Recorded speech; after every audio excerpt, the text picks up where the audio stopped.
Welcome everyone. This is Coaching in Session. My name is Michael Rearden and I will be your mindset coach today. And today we're going to be talking about riches and wealth. I have talked about how to make money and I talked about the ideas of success, happiness, fulfillment on the podcast. And in a sense, that can be a conversation that we could be implementing in today's episode. Because in a sense, when we look at riches and wealth, what do they truly mean? In a sense, we have to define what these terms mean for us. For example, rich might mean that you have a lot of money, you have financial freedom, you can go on as many vacations as you want, you can do whatever you want, right? Because you have the financial, access. So you can go to this vacation, that vacation, buy this house, buy that house, basically people's dreams very easily. And you could be rich, right? You could be labeled rich. Now, let's say that we change the definition from money to wealth now. You're no longer rich, you're wealthy. Wealthy can mean, in the terms of money, that you have a lot of financial assets, you have maybe a fully stocked IRA, you have multiple 529 plans for your children. There could be many aspects to what wealth means for you. You have a good source of cash flow coming in from rental properties, certain businesses, etc., ventures. That can be wealth. But some people might say wealth is not that. Some people might say wealth is me coming home to my family that loves me spending time with my family on the weekend instead of going out and partying and going to the club. That could be wealth for some people. Which one is it for you? We have to be able to define that. And after we define what riches and wealth are, then we have to give it another idea, a next step, the dreams and the realities that we want to live. Because some people, they have dreams. Some people, they like to live in reality. Some people, they like to not live in reality. But I will say this, the people who have big dreams that are scary and lofty and they might never ever achieve them, those people have something to work toward. They might not think of the life as riches. They might think of the life as wealth. I'm going along this journey. I'm learning. I'm growing. I'm better than I was yesterday. Sometimes our dreams can confuse us because sometimes our dreams are not our own. Who told you that you need a house? Who says to get a big box to live in, and when you get this big box, you're going to be magically happy? You're going to have this big house that you have to take care of, that you have to paint, that you have to clean, that you have to repair the walls, and you have to repair the AC units when they break. Who told you that this was a great idea? Someone. The bank.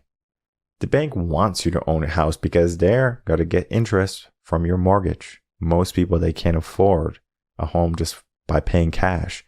And then even if you had the choice to pay cash, you're better off just having multiple streams of income by getting a bunch of rental properties, building cash flow from that, and then being able to live off that. Not so much of having money in an asset. One is going to be creating wealth. One maybe might make you feel rich. I feel rich living in this mansion. Oh, my house is so big. I drive a BMW and a Ferrari. Yeah, you're rich. Some people, they love that. Some people love touting money. They wear the fancy clothes and the nice dresses and shoes and pocketbooks and stuff. And nothing wrong with what type of lifestyle that you want. But today we're going to be looking at different types of lifestyle that people can be looking at. A life full of riches, a life full of wealth, maybe a little bit of both mixed in together. That might be the right mix for you. But then we're going to start to give ourselves a dose of reality. What do we truly want? Because you might not truly want a big house. You might not want a bunch of cars. Because again, some people don't realize this. The bigger the house you have, the more cars you have, the more maintenance you have to do. You know, for me, it's like, okay, got to get an oil change. Great. Another thing for me to do. Okay, great. I have a 5-bedroom, 3-bath. more stuff for me to clean. Now, of course, you can be rich. I'm going to get a house cleaner and I'm going to have an auto mechanic to do all of this stuff for me. Cool. Maybe you can even get a personal assistant and they handle all the mundane things in your life where you don't worry about who's cutting the lawn and who's doing your car stuff. You just have everything on autopilot. That could be true riches for you. Heck, it might even be wealthy, especially if you have multiple business that you have created. You have multiple streams of income. That can be a wealthy life. But then ask yourself, does this life that you have built, that you have attained, that you have worked for or worked toward, give you happiness? Sometimes we have a dream in our mind. We do this to be happy. I'm going to do this job for X, Y, Z amount of years, and it's going to make me happy later. This is the mentality many people have when it comes to retirement, especially when we go back all the way to the baby boomers. We want to work until 65 and we want to be able to retire and be happy and get to enjoy life. We work so hard our whole life. The dream was retirement. The aspect of being able to travel and not have to worry about working and money anymore. It's the dream. But the reality that many people face when they're 65 is they have about 10 years left to live. They have not been taking care of their health. They have not been doing the things that they needed to do to be secure in their later years in life. They're trying to live a very high lifestyle, but they're always at the edge. They can't ever stop working because they don't want to sacrifice what they have built or what they would like to have. Recently, it was a couple months ago now, when I was in Mexico, I went on vacation and I realized something. It's really nice, the nice water, the people, the food, but nothing beats having a place to come and call home. Now, you might say your hotel room or your Airbnb or the apartment that you rent is home, right? It could be a momentary place that you call home.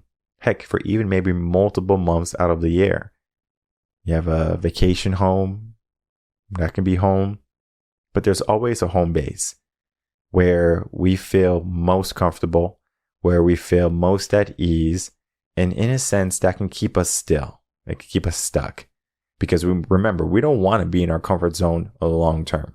We want to be able to get out of what is going on in our life and begin to make some changes. The issue with all of this is we don't necessarily get to make that choice because we see all the distractions. Oh, well, the latest and greatest came out. We need a new iPhone. We need a new house. We need a new car, whatever it is. My car is a little bit old, a little bit dingy, got some scratches on it. I need to make some changes. But yet, there's a difference in how we think. And I remember Bob Marley when he was, still alive and he did an interview. They say, "Are you a rich man?" And he's like, "What does rich mean? What is that?" And he's like, "A lot of money, a lot of material goods." He goes, No. I don't have those types of riches. I have life. That's my rich, right? That's my wealth. Sometimes just being alive can be more than enough. Yet many people, they squander their life away. I was reading a book and they talk about this aspect, and I talked about this aspect already in the podcast, but it's everywhere, right? In every self-help book, every motivational book, probably speech too, how we will work and sacrifice our health until we finally have an abundance of money where we will give away our money to reclaim our health. It's almost like a catch-22. What are people doing?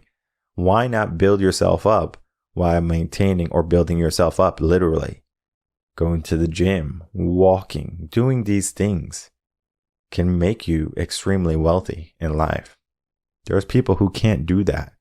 There are people who have already crossed that bridge and they have a long road to recover. You don't have to be that person. So let's define what riches are, what wealth is, what dreams are, and then what reality is for you.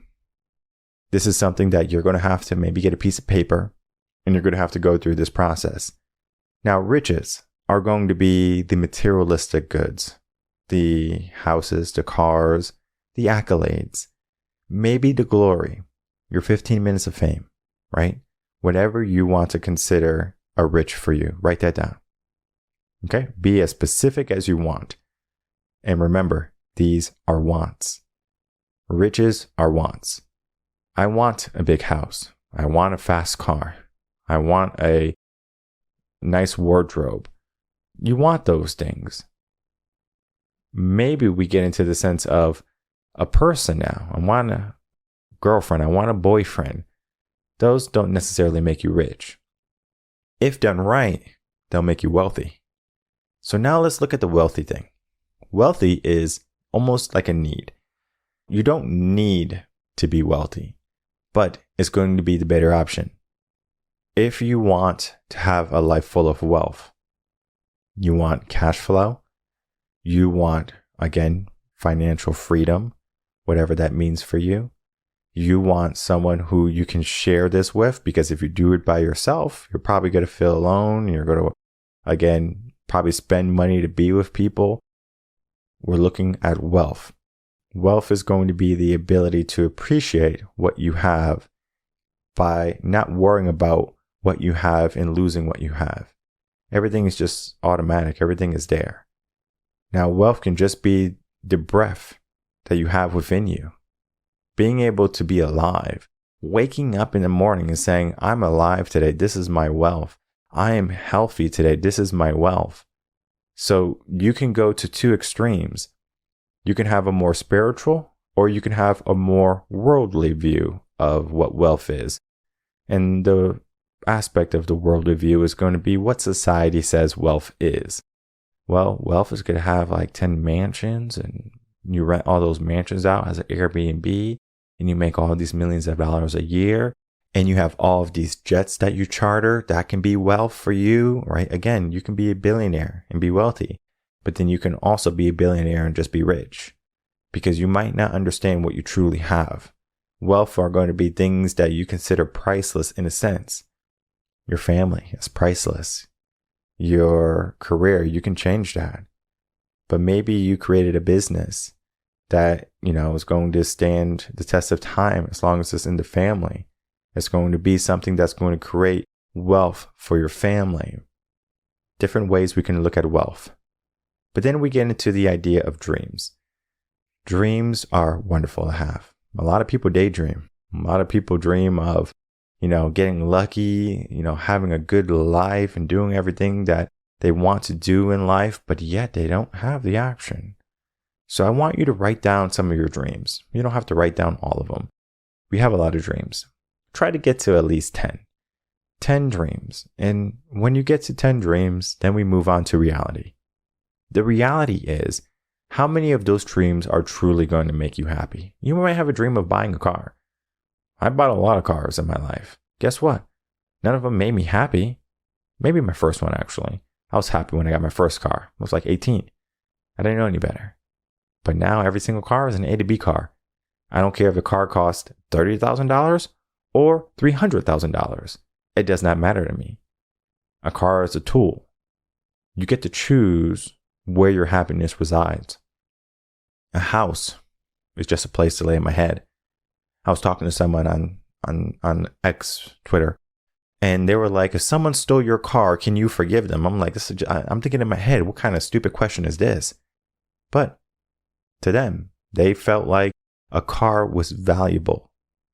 Okay, well, I'm not going to belittle someone's sense of value. A car is just a material to me, I replied. There's no need to be worried about if someone did harm to my car. Heck, if someone did harm to my house, it doesn't matter. I can replace those things. Now, I will say, when I was young, if something happened to my car, my house, something that I loved, it hurt. I was like, man, my car, I got in a car crash and it sucks. And, I got to deal with this. And, I didn't like things to be broken. I wanted everything to be, perfect. But yet, life's not about being perfect. It's not about, perfectionism. We talked about that. This is the idea that I have to focus on the things that matter. I have to focus on the things that are real to me. Who cares about a car that gets me from A to B? I understand it could be a huge asset in my life, thing that I need every single day. But I'm not going to just hold on to it so dearly and curse everyone that gets in my way, or maybe someone who takes it away from me. I'm not going to be upset. Materials can be replaced. And think of it this way. The car that you once loved, and you might have like an old school car that's like a collectible. You might love that car for a very long time, maybe your whole entire life. But for the majority of people who get cars, they fall out of, love. They get their Tesla and they are driving it. And not until it gives a problem, or not until it starts breaking down, because these lithium batteries, again, they're just not recyclable. So they just stay in a junkyard. But yet we're being clean. We're being green. Climate control, right? This right here is stopping global warming. But it's not. We think we are doing the right thing. Think of doublethink again. We're doing these things that are supposed to be saving us, making the world a better place, but they're not. Look at, those windmills and stuff like that, where they have these power generators, these turbines and stuff. How many birds it kills a year and how much pollution it creates, even though it creates electricity, yes. The pollution aspect is once these blades are, done and spent, they're just in a junkyard sitting there, rotting away. We don't realize that we're trying to do things that conflict with each other. Sometimes we're trying to be happy, but we're going about happiness in the wrong way. We think happiness is going to be the money. We think happiness is going to be, again, the big houses, the fast cars, all of the girls. If you're a guy, and maybe if you're a girl, you have a family that you love, depending on what you want. We make those choices. So that's why we have to be clear on our dreams, and we have to be clear on the reality that we want to live. Most people, they live in someone else's dreams and they live in someone else's reality. Someone else told them that they need a big house, but maybe they're a person that wants to live in an apartment. Maybe they're a person that does not want to deal with anything. I know there's people who live in penthouses. They don't have any lawn. They don't have any gardens. They just live in the penthouse, have beautiful views of the city. They love being in the city. They love going on the subways and on the trains and stuff like that. And I'm thinking in my head, I don't want to be on a subway and a train, and I don't want to live on a concrete jungle. And I'm looking down on all these buildings and there's no greenery.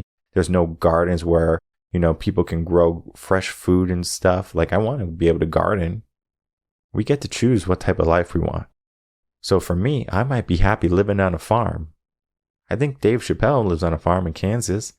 He bought a farm. He was like, I'm buying a farm and getting away from all of this crap. Because it becomes too much. Yet he can live in Hollywood. He can live on Hollywood Boulevard with all the celebrities.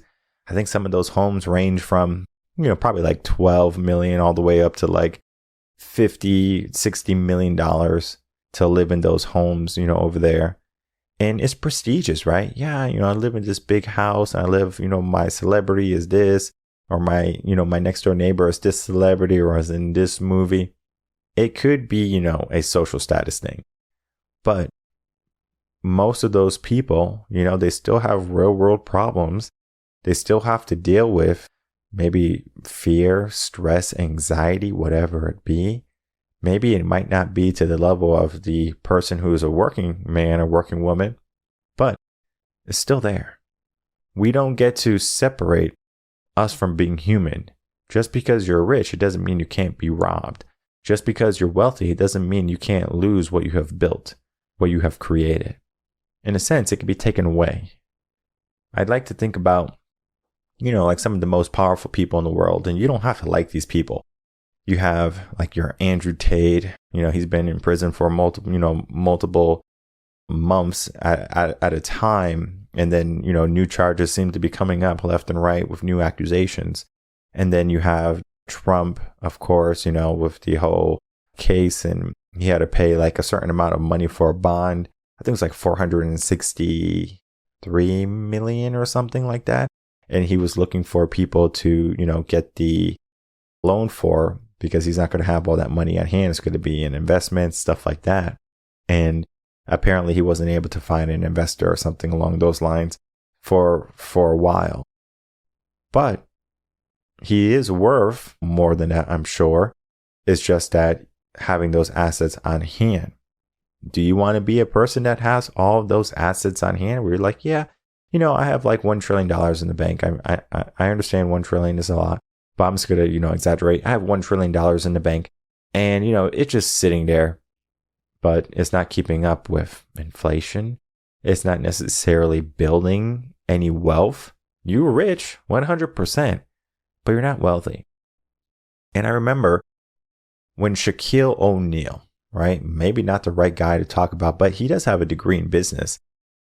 He talked to, one of his wealthy friends about, riches and wealth. And the businessman or the person he was speaking with said, hey, Shaq, you're rich. I'm wealthy. And he's like, what do you mean? He's like, well, let me tell you about this. He's like, what rich people do is they make a lot of money and they spend a lot of money. Wealthy people, they make a lot of money and they spend very little money. They put their money back. So he was saying, like, if you make $1, you save 50% and then you spend 50% if you want to be, a good rich person. But then he says, if you want to be wealthy, let's split that again. I'm going to save 75% or 75 cents and I'm going to only spend 25 cents. Okay. Now, even though you can have a very luxury lifestyle or luxurious lifestyle, if you wanted to choose to live on that whole dollar, and I use $1 just as reference, it could be $100, $1,000, whatever. But the 75 builds assets. So he said, oh, wow, no, I didn't think of it that way. So he started to buy franchises. He has, I don't know how many Five Guy restaurants that he franchises, some other ones too. I think he has his own restaurant now. And then he also incorporated his family name, O'Neal, right? Or Shaq. This right here is going to help build wealth in the family because now he can pass it on to his children. He has also told every single one of his children, you ain't getting any of daddy's money unless you have an education. Now, this is not to say that you need an education in order to be successful. This is something that he wants his children to experience because it does a couple of things. This is why I like college. I know college is a scam, but this is why I like college. College is going to be one of the first things a student does on their own accord, like a male or woman does on their own accord. They choose to go to college most of the time. Sometimes their parents are going to force you to go to college. Maybe in this sense they do, but it doesn't necessarily mean that you're going to graduate with honors, that you're going to do good in school, right? Again, the ball is in your court, and no pun intended, Shaq. The ball is in your court. You get to choose if you succeed in college, if you drop out, if something happens, if you get pregnant, if you have a kid, if you get arrested, if you do drugs, right? All of that right there are all distractions.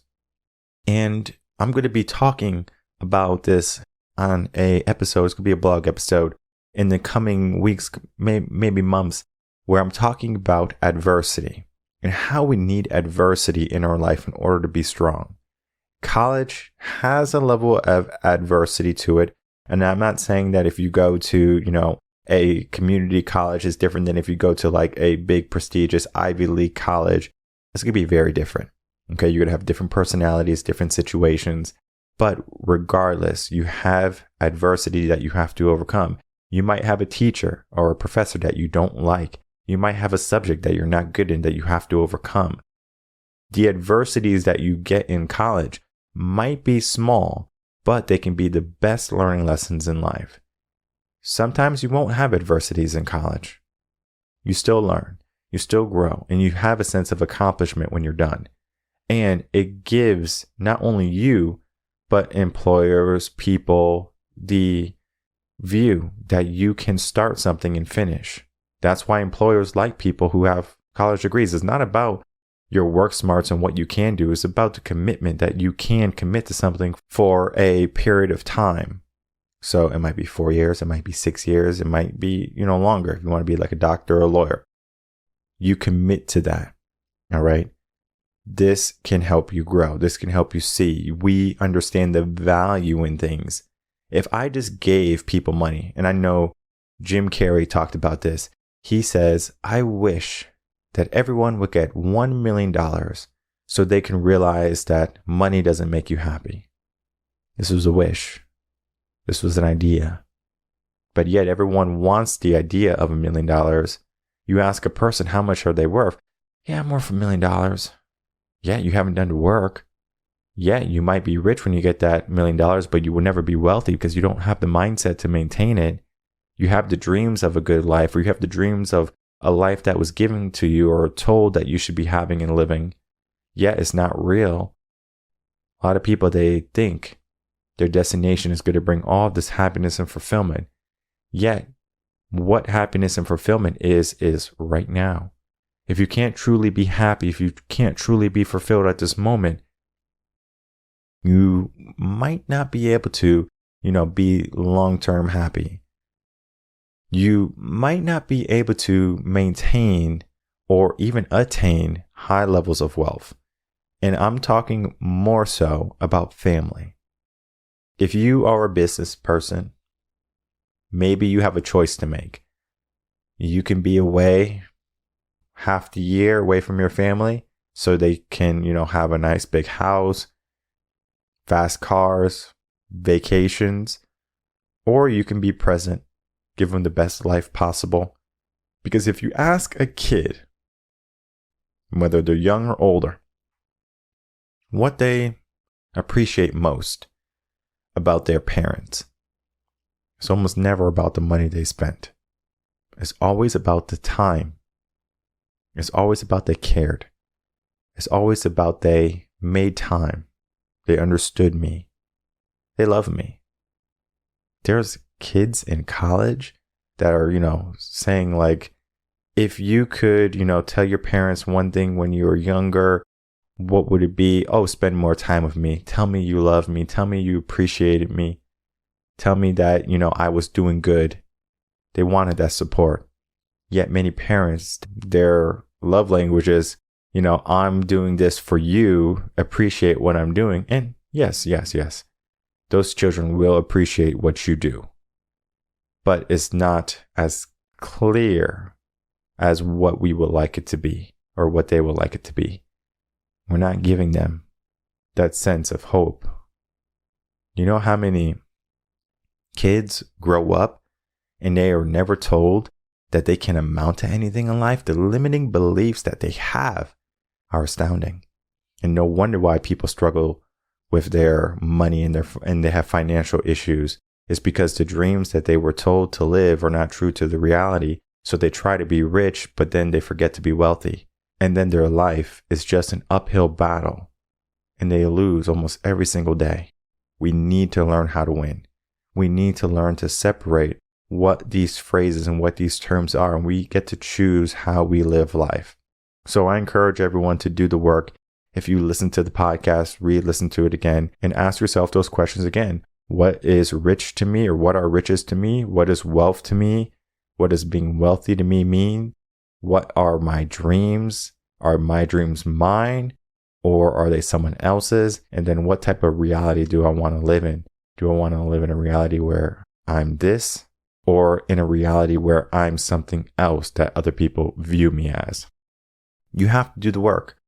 And I encourage everyone to do the work today, to do the work soon. And if you are a person that cannot remain accountable, reach out to us here at Relevant Concepts. We'll be more than happy to walk you through that process. We do it for many of our clients.